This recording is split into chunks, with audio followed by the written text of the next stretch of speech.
Today we're going to look at what are network protocols. A network protocol is a definition because you can sometimes get asked this on your exam is what is meant by a network protocol. And as a definition, it's a set of rules for how devices communicate and transmit data across a network. So the protocol specifies how communication begins and then how it ends between those two devices. And it could be within the same network or it could be over the internet. But it's what will say how the data gets organized, and then if the data goes missing, what's going to happen next. Now, this isn't an exhaustive list. We're going to look at the protocols you need to know for your exam. So your first one, which is the one they like to ask the most questions about, is called TCP/IP. And it stands for Transmission Control Protocol, Internet Protocol.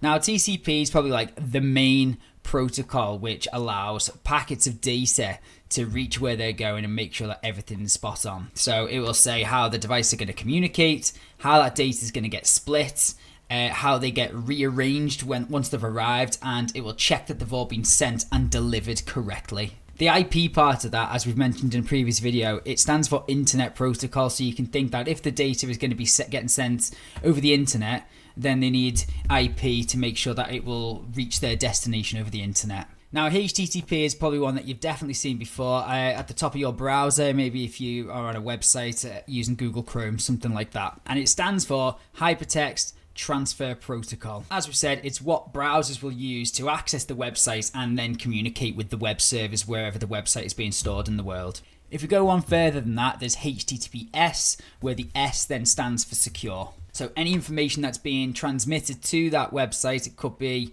like your username, password, email address, or anything like that. All of that information gets encrypted if it's using HTTPS to make sure that it's all secure when it's being sent. You'll find that the majority of websites use this nowadays, especially things like social medias. Basically, anywhere that you would be submitting any information will be using HTTPS, and if it's not, you shouldn't really be using that website. Another common protocol that we need to know about is one called FTP, which stands for File Transfer Protocol. And this is just a protocol which is used to access and then move files between devices over a network. So it could be that the files are stored somewhere on FTP server, and then you will use FTP to sort of communicate with that device and then pull all those files across. So the first one we're going to look at is one called POP3, which stands for Post Office Protocol version 3.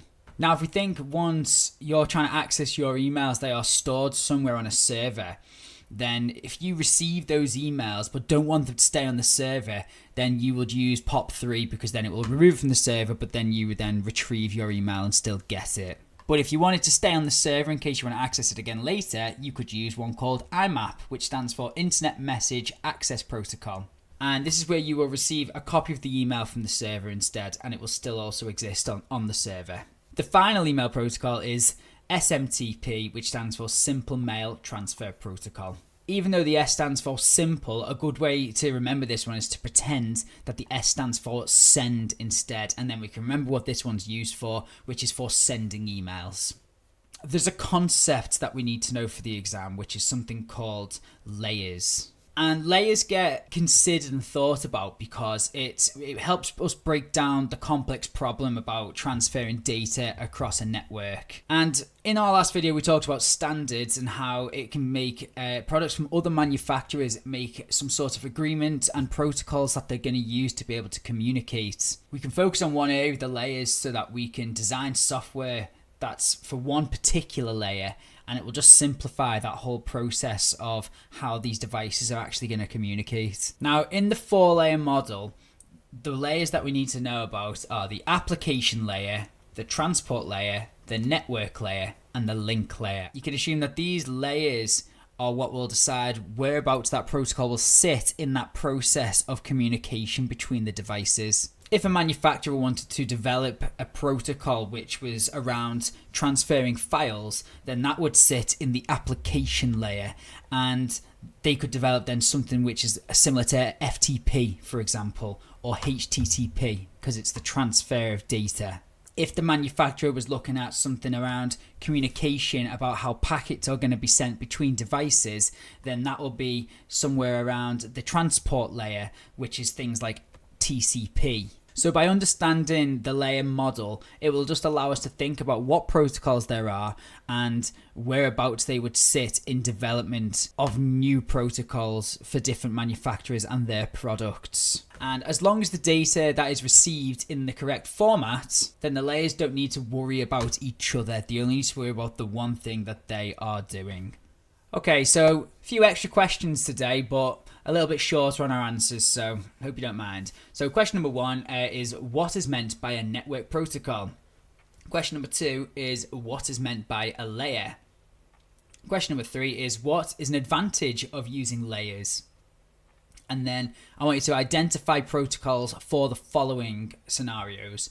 So first one is transferring files between devices over a network. Next one is encrypting information that is sent and received. And finally, for sending emails.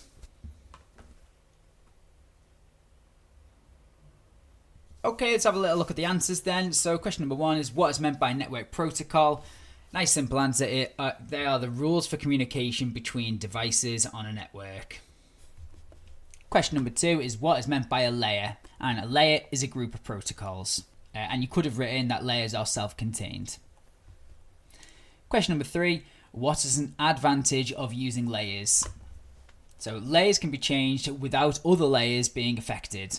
Each layer has its own purpose that can be programmed individually. And a final advantage you could have written for that is manufacturers can focus on developing software for just one layer. Last little bit where we wanted to identify protocols for these scenarios. The first one, transferring files between devices over a network. You could use FTP. Next one is for encrypting information sent and received, we would use HTTPS because don't forget that S stands for secure. And finally, with sending emails, we would use SMTP. Okay, that's it for this one. See you next time.